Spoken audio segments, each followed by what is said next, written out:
بسم الله الرحمن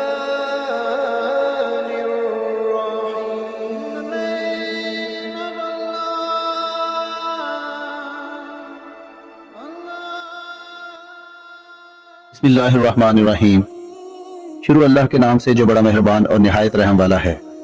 حضرت یعقوب علیہ السلام کو اندیشہ ہوا کہ 11 خوبصورت جوان لڑکوں کو ایک ساتھ مصر میں داخل ہوتا دیکھ کر کوئی ان سے حسد نہ کرے یا کوئی انہیں نقصان نہ پہنچا دے، اس لیے انہوں نے اپنے بیٹوں سے فرمایا کہ تم سب مصر میں ایک ہی دروازے سے داخل نہ ہونا بلکہ مختلف دروازوں سے داخل ہونا۔ بیٹوں نے اپنے والد کے حکم کی تعمیل کی اور الگ الگ دروازوں سے مصر میں داخل ہوئے۔ جب بھائی بنیامین کو ساتھ لے کر حضرت یوسف علیہ السلام کے پاس آئے تو حضرت یوسف علیہ السلام نے اپنے چھوٹے بھائی کو اپنے پاس بٹھایا اور رازداری سے فرمایا کہ میں تمہارا بھائی یوسف علیہ السلام ہوں، اب تم میرے پاس ہی رہو گے، تم بھائیوں کی بدسلوکی پر افسوس نہ کرو۔ حضرت یوسف علیہ السلام اپنے بھائی بنیامین کو اپنے پاس مصر میں روکنا چاہتے تھے، لیکن بادشاہ کے قانون کے مطابق وہ ایسا نہیں کر سکتے تھے۔ اللہ تعالیٰ نے حضرت یوسف علیہ السلام کو ایک تدبیر سجائی۔ حضرت یوسف علیہ السلام نے اپنے بھائی کے تھیلے میں اپنا قیمتی پیالہ کہ جس سے ناپ تول کا غلہ دیا جا رہا تھا رکھوا دیا۔ پھر بادشاہ کے محافظوں میں سے ایک نے آ کر بھائیوں سے کہا کہ تم چور ہو اور تم نے بادشاہ کا پیالہ چرایا ہے۔ بھائیوں نے کہا کہ ہم یہاں چوری کرنے نہیں آئے اور نہ ہی کوئی فساد چاہتے ہیں۔ محافظوں نے کہا کہ اگر تم جھوٹے نکلے تو تمہاری سزا کیا ہوگی؟ بھائیوں نے کہا کہ ہمارے ہاں چور کی سزا یہ ہے کہ ہم چور کو غلام بنا لیتے ہیں۔ پھر حضرت یوسف علیہ السلام نے تلاشی لینا شروع کی۔ پہلے اپنے بڑے بھائیوں کے سامان کی تلاشی لی، آخر میں بنیامین کے سامان کی تلاشی لی اور اس کے تھیلے سے پیالہ نکال لیا۔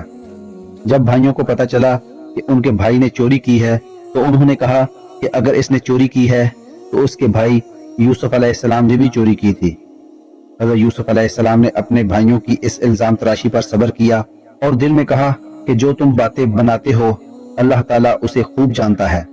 بھائیوں نے حضرت یوسف علیہ السلام سے درخواست کی، ہمارے والد بہت بوڑھے ہیں اور وہ بنیامین کی جدائی برداشت نہ کر سکیں گے، لہٰذا آپ ہم میں سے کسی کو رکھ لیں اور اسے چھوڑ دیں۔ حضرت یوسف علیہ السلام نے فرمایا کہ میں ایسا نہیں کر سکتا، کیونکہ یہ تو ناانصافی ہے کہ ہمارا سامان کسی کے پاس سے نکلے اور سزا کسی اور کو ملے۔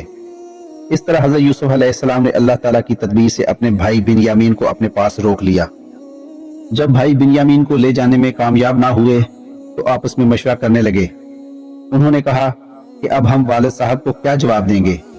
بڑے بھائی نے کہا میں تو والد صاحب کا سامنا نہیں کر سکتا، ہم سے پہلے بھی یوسف علیہ السلام کے بارے میں غلطی ہو چکی ہے، میں یہاں سے نہیں جاؤں گا جب تک میرے والد مجھے اجازت نہ دیں۔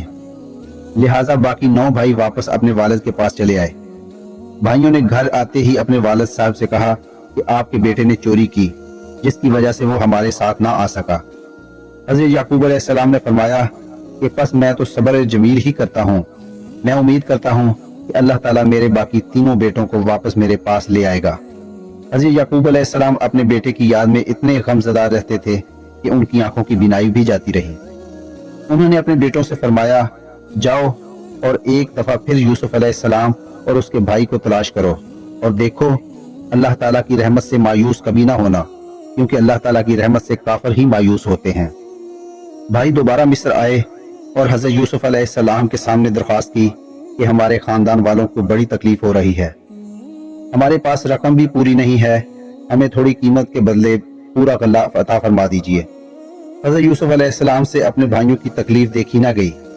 اب حضرت یوسف علیہ السلام نے اپنے بھائیوں کو حقیقت سے آگاہ فرمایا۔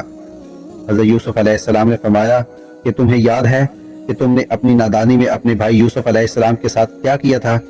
بھائیوں نے جب یہ سنا تو حیرت سے بولے تو کیا آپ ہی یوسف ہیں؟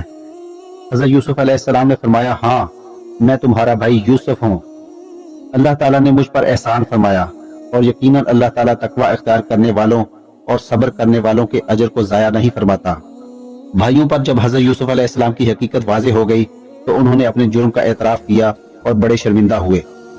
حضرت یوسف علیہ السلام نے اپنے بھائیوں کو معاف کر دیا اور اللہ تعالیٰ سے بھی اپنے بھائیوں کے لیے بخشش کی دعا مانگی۔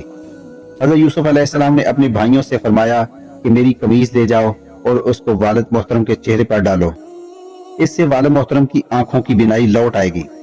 حضرت یوسف علیہ السلام نے بھائیوں سے فرمایا کہ والدین اور تمام گھر والوں کو لے کر آپ سب میرے پاس آ جائیں۔ قافلے والے حضرت یوسف علیہ السلام کی قمیض اور بھائیوں کے ساتھ ابھی مصر سے روانہ ہوئے ہی تھے کہ حضرت یعقوب علیہ السلام کو میلوں دور کنعان میں حضرت یوسف علیہ السلام کی خوشبو آنا شروع ہو گئی۔ وہ گھر والوں سے فرمانے لگے کہ مجھے تو یوسف کی خوشبو آ رہی ہے۔ گھر والوں نے کہا کہ آپ تو اپنی پرانی بھول میں ہیں، یوسف علیہ السلام کے غم میں آپ نے اپنی بینائی کھو دی ہے۔ بہرحال کچھ ہی دنوں میں قافلہ کنعان پہنچ گیا۔ بھائیوں نے حضرت یوسف علیہ السلام کی قمیض حضرت یعقوب علیہ السلام کے چہرے پر ڈالی تو اللہ تعالیٰ نے ان کی بینائی لوٹا دی۔ حضرت یعقوب علیہ السلام نے گھر والوں سے فرمایا کہ دیکھا، میں نہ کہتا تھا کہ جو میں جانتا ہوں وہ تم نہیں جانتے۔ بیٹوں نے کہا، ابا جان، ہمارے لیے اللہ تعالیٰ سے دعا فرمائیں کہ وہ ہمیں معاف فرما دے۔ حضرت یوسف علیہ السلام نے مصر سے باہر نکل کر اپنے گھر والوں کا استقبال کیا اور فرمایا کہ امن و سکون کے ساتھ مصر میں داخل ہو جائیں۔ حضرت یوسف علیہ السلام نے اپنے والدین کو تخت پر بٹھایا۔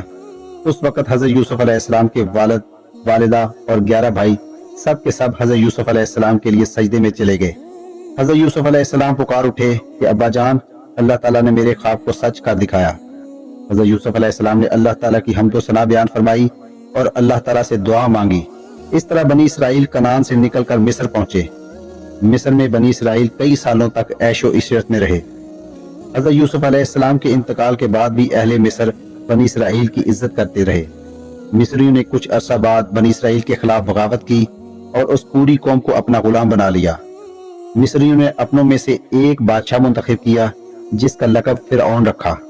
فرعون نے بنی اسرائیل پر بہت ظلم کیا اور بالآخر اللہ تعالیٰ نے بنی اسرائیل کو حضرت موسیٰ علیہ السلام کے ذریعے فرعون سے نجات دلائی۔ دوستو، ویڈیو اچھی لگی ہو تو چینل کو سبسکرائب کریں اور ویڈیو دوستوں کے ساتھ بھی شیئر کریں۔ اللہ تعالیٰ آپ کا حامی و ناصر ہو۔